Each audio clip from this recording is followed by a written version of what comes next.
temporary political sanctuary. According to Rio, this is not a matter of giving him permanent sanctuary or asylum. More likely, the president of Georgia will have the opportunity to spend a little more time on the territory of Armenia.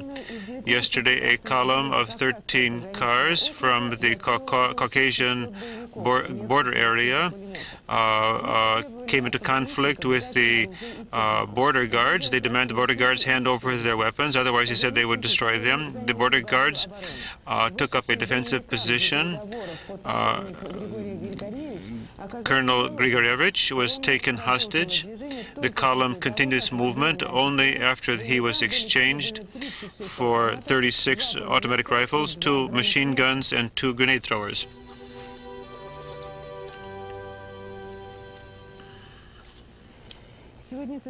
Today there was a meeting by telephone between Yeltsin and the Prime Minister of Great Britain, Mr. Major.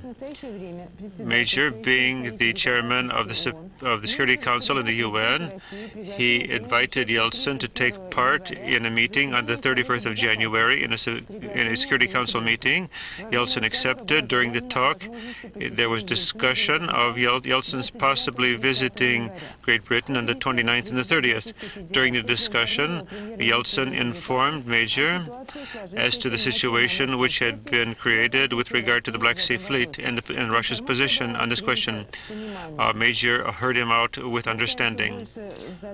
We have more and more questions, not only within the country, but within the world as a whole. Today, at the invitation of the President of Ukraine, Kravchuk, the former Secretary of State of the United States, Henry Kissinger, arrived for a visit. There was an hour-and-a-half confidential meeting where they discussed a broad range of questions of interest to both sides. Today in Brussels, there was a special session of the European Community with regard to the new Commonwealth and the situation in Yugoslavia. The European Community appealed to all elements in Georgia to make peace. In the statement, it was stated that the observance of human rights was a necessary thing. Today in Bonn, there was the first this year speech of Helmut Kohl, who is the Chancellor.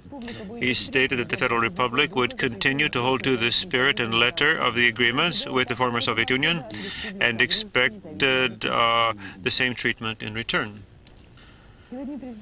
Today, the President of the United States, George Bush, returned home after his trip throughout the Pacific region. Over 12 days, he visited Australia, Singapore, South Korea, and Japan, and negotiated with the leaders of these countries on a broad range of international questions.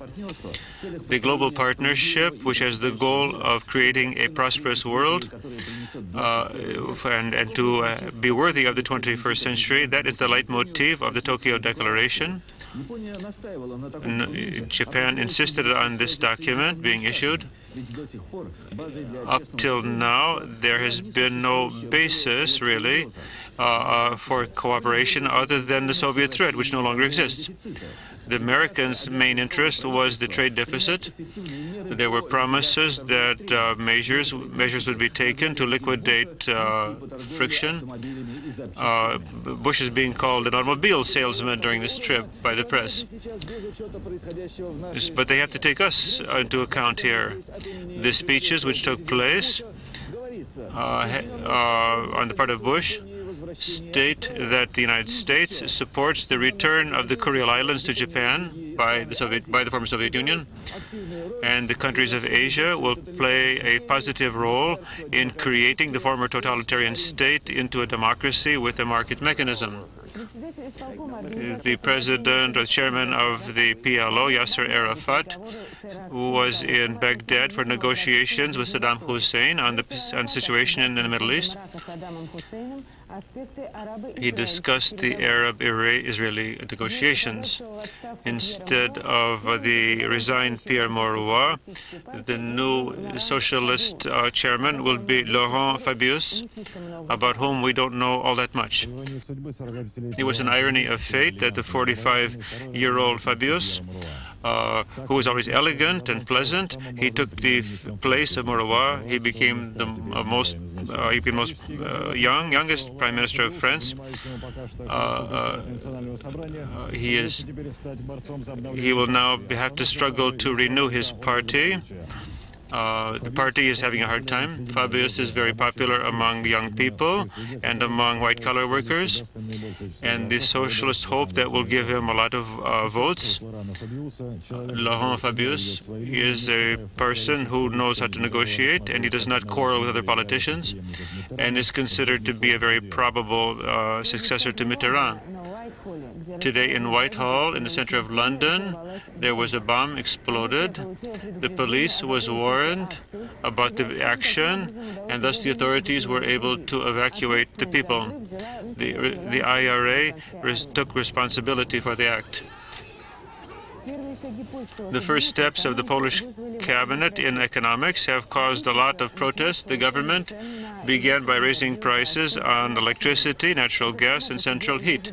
That in itself will reduce family budgets, and that will lead to a rise in prices. And that's not the first time. Salaries have dropped up to 40%. In many cities of Poland, there are strikes and demonstrations of protest. The famous BMW firm in Bavaria, that is the business card of Germany. But there are a lot of foreigners working here. Italians, Turks, Yugoslavs. The Soviet Union negotiated for 2 years to send our people to work here. And during the visit here of the president of Alexander Shokin, the negotiations got off, were able to get a move ahead, and there is a quota for workers to come here to work, and from 11 to 13,000 workers will come to work here on a contract basis to receive honestly earned marks and then later return to Russia. This year, our workers will be able to come here not as emigres, but to come here on a contractual basis and work in Germany. This is a civilized form of labor immigration, and it will permit us to avoid a brain drain and to create a new professional group of people who will accumulate experience abroad. It's still not clear how they're going to pick the people who will come. Know that there will be many of them. We need not have any doubts. We note with pain and even despair that we have virtually lost morality, the morality which Russia of old was so proud of. There's so much thieving going on. People are being robbed who are the weakest and sickest. There's not a lot of hope that the countries abroad will help us. In 10 days of this year, the first 10 days, the Republic received only 340 tons of assistance, and that's not much even for a small town. But there's a lot of talk about this. And there's a lot of dishonest people who are trying to make to profit. There's more talk about help than help. We are expecting major deliveries by the end of January through the government under reform conditions, and we hope to guarantee the fairness of the system of distribution. There are people who have lost all principles and are benefiting from the people's tragedies. Can the government take measures to put a stop to this? We hope to have the assistance of the army to use its warehouses. We hope to look to the organization bodies of law and order for delivery and protect this humanitarian assistance. But the main thing is that we are creating a mechanism by which the assistance would be rendered to the most needy regions. This report was delivered at the first meeting of the Commission on International Humanitarian Assistance in the Russian Federation. Now, this is pleasant information for my daughter and all school children. In Moscow, the school year has been the school vacations have been extended. Vacation has been extended by 3 days, and that includes the 15th of January. This is sport coming up. You're listening to simultaneous interpretation from the Russian by John Glad. One of the latest news has to the biathlon taking place in Nizhovsk.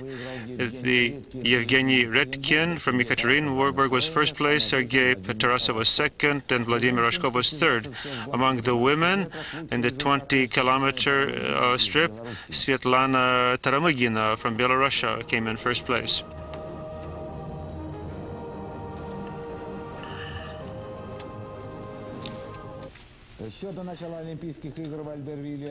Just the countdown for Albertville is already begun, and the teams are being set up, the organizers are working, communications are being set up, and it's hoped that everything is set up. This has special sale here, 10–20%.